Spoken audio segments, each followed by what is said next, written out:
2024 সালের আগস্টের বন্যায় মুহুরী নদী তীরের বল্লার মুখের বাঁধ ভেঙে প্লাবিত হয় ফেনীর বিস্তীর্ণ এলাকা।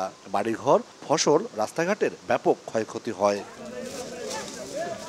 বন্যায় পশুরামের ক্ষতিগ্রস্ত এলাকা সোমবার পরিদর্শনে যান জামায়াতে ইসলামের আমির ডাক্তার শফিকুর রহমান। এ সময় তিনি মুহুরী নদী তীরে স্থায়ী বাঁধ নির্মাণের দাবি জানান। নদীটির বাঁধ কেটে দেয়ায় ভারতের সমালোচনা করেন তিনি। এটা দুই দেশের সীমান্তে পড়েছে এবং ভাঙ্গা অংশটা নোম্যান্স ল্যান্ড পড়েছে ভারতের অংশে। তাদের এই ভাঙ্গার কারণে আমার দেশ তো সাফার করছে। সেই হিসাবে তাদের সাথে এই ব্যাপারে আমাদেরকে অবশ্যই একটা সমাধানে পৌঁছতে হবে। সরকার শান্তিপূর্ণ সমাধানের পথে হাঁটুক এবং এটার একটা স্থায়ী সমাধান হোক। বিকেলে শহরের একটি মিলনায়তনে 24-এর গণ অভ্যুত্থানে শহীদ ও আহতদের পরিবারের সঙ্গে শুভেচ্ছা বিনিময় করেন জামায়াত আমির। বলেন, চাঁদাবাজি সহ অপকর্ম অব্যাহত রাখলে এটা হবে 24-এর শহীদদের প্রতি বিশ্বাসঘাতকতা।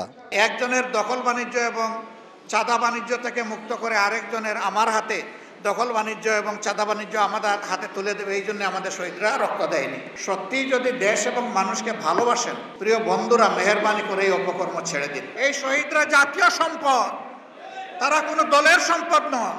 জুলাই বিপ্লবে ফেনীর 13টি শহীদ পরিবার ও আহত 347 জনের পরিবারকে সহায়তার 18,65,000 টাকা তুলে দেন জামায়াত আমির। এছাড়া ফুলগাজীতে শহীদ ইশতিয়াক শ্রাবণের কবর জিয়ারত করেন তিনি। আতিয়া সজল, সময় সংবাদ, ফেনী।